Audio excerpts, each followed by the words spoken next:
हाँ यार, कैसे खैरियत से। सो जैसे कल बताया था, आज हमारे पास पैंडास में दो ही चीज़ें मज़ीद रह गई हैं। एक तो हम ये देख रहे थे कल के किसी कॉलम की वैल्यू चेंज करनी हो किसी कंडीशन के ऊपर, तो वो किस तरीके से करेंगे। और दूसरा हमें ग्रुपिंग देखना था कि ग्रुपिंग किस तरीके से करेंगे। तो कल जब मैंने फ़ाइल दोबारा देखी तो कल जो हम मेजर मिस्टेक कर रहे थे वो ये कर रहे थे कि हम अ, एक नया डेटा फ्रेम बना रहे थे DF3 का, और DF3 में एडिट कर रहे थे हम चीज़ों को। ठीक है, इसकी वजह से वो ओरिजिनल डेटा फ्रेम के अंदर ही एडिट करा। तो एक चीज़ जो मुझसे कल मिस हो गई थी वो ये हो गई थी कि जब हम किसी भी डेटा फ्रेम में किसी कॉलम कंडीशन के ऊपर कोई नई कॉलम ऐड करते हैं और या वैल्यूज़ एडिट करते हैं, तो हमें उसी डेटा फ्रेम को यूज़ करते हुए चेंज करनी होती है। हम नया डेटा फ्रेम नहीं बना सकते। ठीक है। सो मिसाल के तौर पे मैं अगर इंपोर्ट करा लेता हूँ पांडा, तो कल से ही कंटिन्यू करते हैं SPD, और मैं एक डेटा फ्रेम बना लेता हूँ। Data frame is equal to PD.read_CSV Pokemon underscore data dot CSV।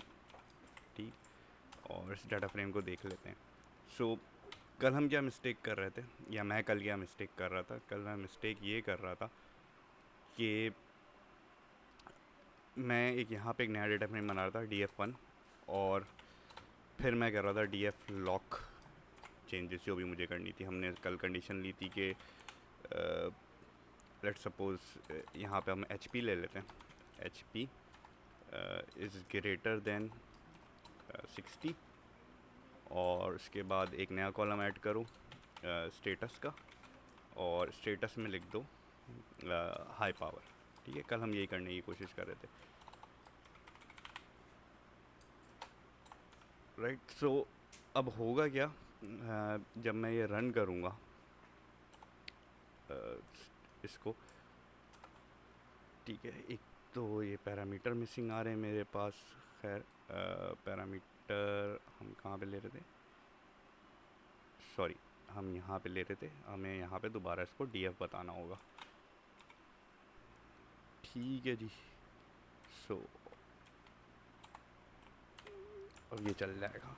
सो अब हुआ क्या, जब मैं DF1 को प्रिंट कर रहा हूँ यहाँ पे, सो यहाँ पे मेरे पास सिर्फ हाई पावर लिखा हुआ आ रहा है। ठीक है, यही कल भी हमारे साथ हो रहा था। होगा ये कि अगर आप ओरिजिनल डेटा फ्रेम चेक करोगे, सो ओरिजिनल डेटा फ्रेम के अंदर एक कॉलम बन जाएगा स्टेटस का और हाई पावर का। सो ये जब भी आप किसी कंडीशन की बुनियाद पे कोई नया कॉलम ऐड करने की कोशिश करते हो, तो वो यहाँ पे इस तरीके से काम नहीं करता। वो ओरिजिनल डेटा फ्रेम के अंदर ही काम कर देता है। सो इसमें हमें करना क्या पड़ेगा, इसमें पहले हमें DF डॉट कॉपी, यानी DF1 के अंदर DF को कॉपी करा लेंगे। अब आप DF1 देखोगे तो ये आपके पास कॉपी हुआ हुआ है। इसके अंदर अब आप जो चेंजेस कराना चाहो वो कर लेते हो। ठीक है। सो इसको अगर हम बिल्कुल फ्रेश कंडीशन कंडीशन के हिसाब से देखें, मैं इसको भी डिलीट कर दूं, और इसको भी डिलीट कर दूं, और इसको भी डिलीट कर दूं, और इसको भी डिलीट कर दूं, और इसको भी डिलीट कर दूं। ठीक है, बिल्कुल टॉप पे आ जाते हैं।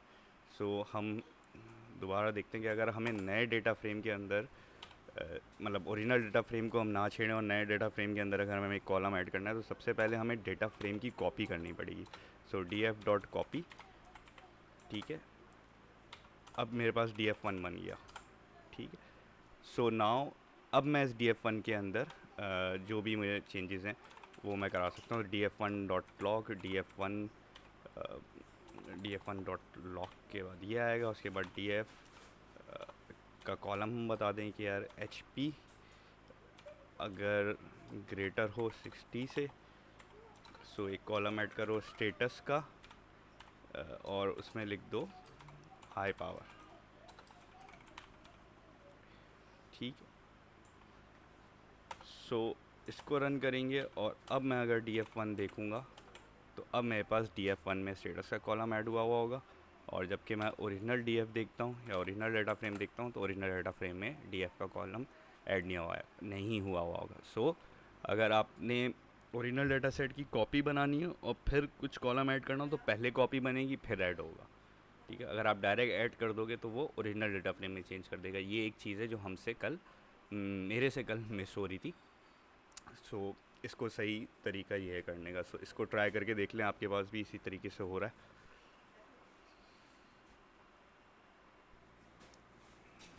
मैं थोड़ा सा स्क्रॉल अप कर देता हूँ ताकि आपको कोड नज़र आ रहा हो।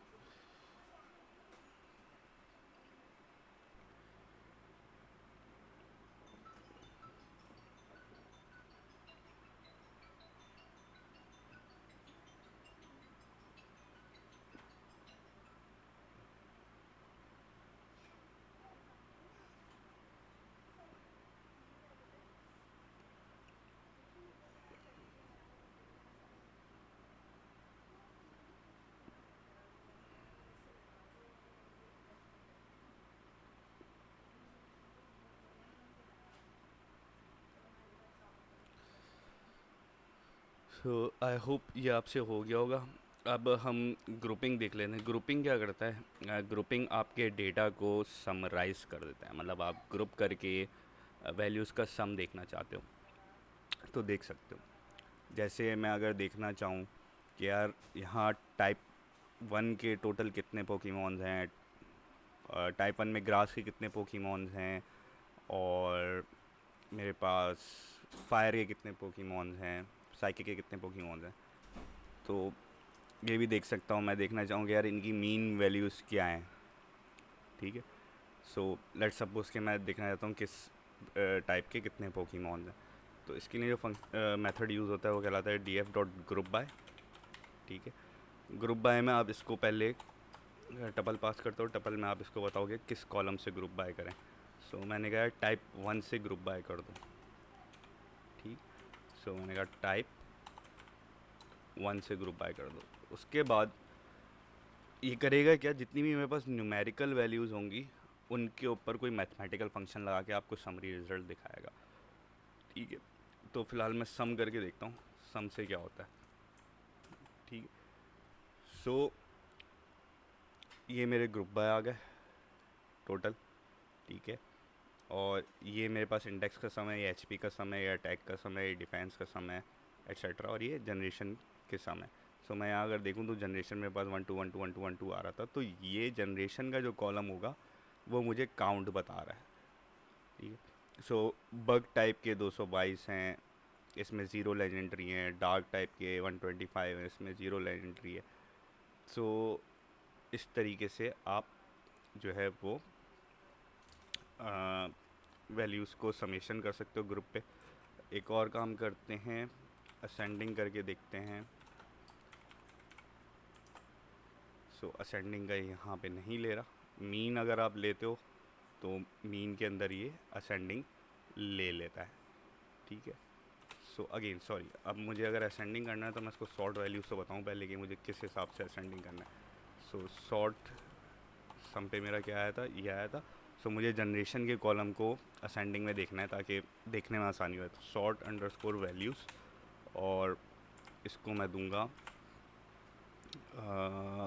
कॉलम का नाम जनरेशन। ठीक है। तो ये जनरेशन पे इसने असेंडिंग सॉर्ट कर दिया कि सबसे कम मेरे पास फ्लाइंग टाइप के पोकेमॉन है 22, और इसमें 2 लेजेंडरी हैं। और सबसे ज़्यादा 320 पोकेमॉन मेरे पास वाटर टाइप के हैं, इसमें 4 लेजेंडरी हैं। अगर मुझे इसको असेंडिंग ऑर्डर में करना होगा तो मैं क्या करूँगा, मैं डिसेंडिंग ट्रू कर दूँ या असेंडिंग फॉल्स कर दूँ। सो इसको आ जाना चाहिए। सो असेंडिंग ट्रू करते हैं।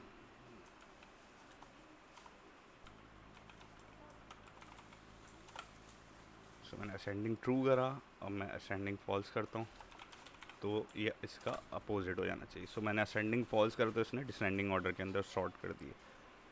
ठीक है। इसको भी ट्राई करके देख लें अपने पास।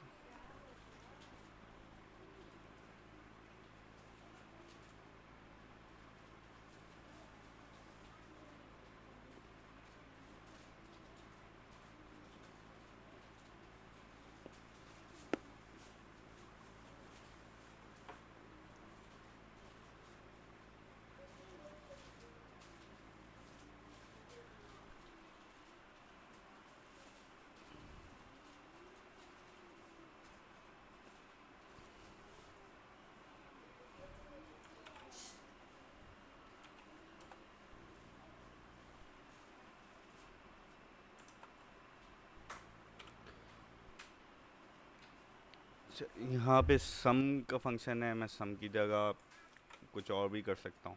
मैं अगर मीन ले लूँ, ठीक है। सो अब मेरे पास मीन वैल्यूज़ आ गई।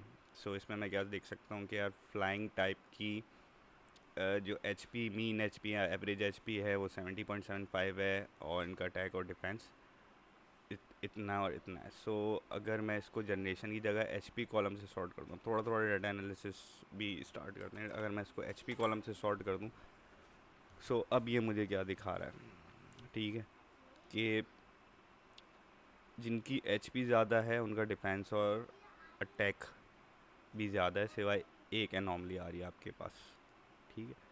सो जिनकी एच पी ज़्यादा है उनका अटैक ज़्यादा आ रहा है, ये चीज़ आपको ये बता रही है। इसको भी ट्राई करना।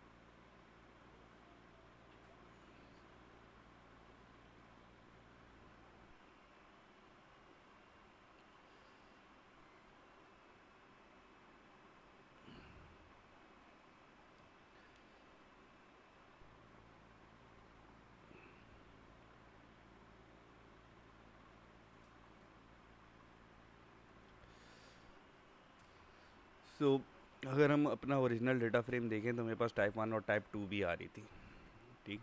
सो व्हाट इफ़ कि मैं इसको मज़ीद ग्रुप डाउन करना चाहूँ, मज़ीद ग्रुप करना चाहूँ कि टाइप 1 और टाइप 2 में सब ग्रुपिंग कर दूँ। सो वो भी हो सकती है अगर मैं इसको एक की जगह दो कॉलम दे दूँगा, यहाँ पे ग्रुप बाय के अंदर टाइप 1 के अंदर टाइप 2 भी दे दूँ। सॉरी, कोटेशन मार्क रह गई मेरी। सो मैंने टाइप 1 और टाइप 2 दे दी, तो अब इसने मुझे टाइप 1 और टाइप 2 के अंदर मज़ीद ग्रुपिंग करके दे दी कि टाइप 1 ये। सो टाइप 1 में घोस्ट आ रहा है, तो घोस्ट में ड्रैगन है, तो ड्रैगन के इसको मीन की जगह सम लेते हैं ताकि हमारे पास काउंट थोड़े विजिबल हो जाए।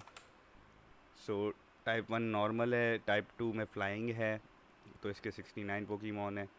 So that's how you group by type, ठीक है। आप मज़ीद मज़ीद ग्रुपिंग भी कर सकते हो।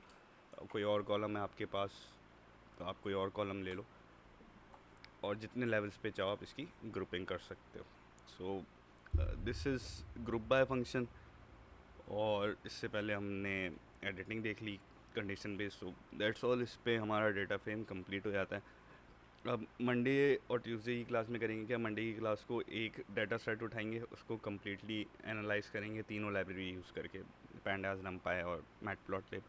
उसके बाद ट्यूसडे में एक और डाटा सेट उठाएंगे कोई और सा, और या तो डाटा सेट उठाएंगे या हम डेटाबेस जो हमने डेटाबेस बनाया था MySQL पे एडवेंचरवर्क्स वाला, वो वाला डेटाबेस उठाएंगे दोबारा, या कार मॉडल वाला जो डेटाबेस उठाया था उससे पांडास को लिंक करेंगे, वहाँ से डाटा फैच करेंगे और फिर उस पर एनालिसिस करके देखेंगे। तो हमारा डेटाबेस कनेक्शन वाला पार्ट भी कवर हो जाएगा, किस तरीके से डेटाबेस को पांडास से कनेक्ट करते हैं, वहाँ से कैसे डाटा लेके आते हैं।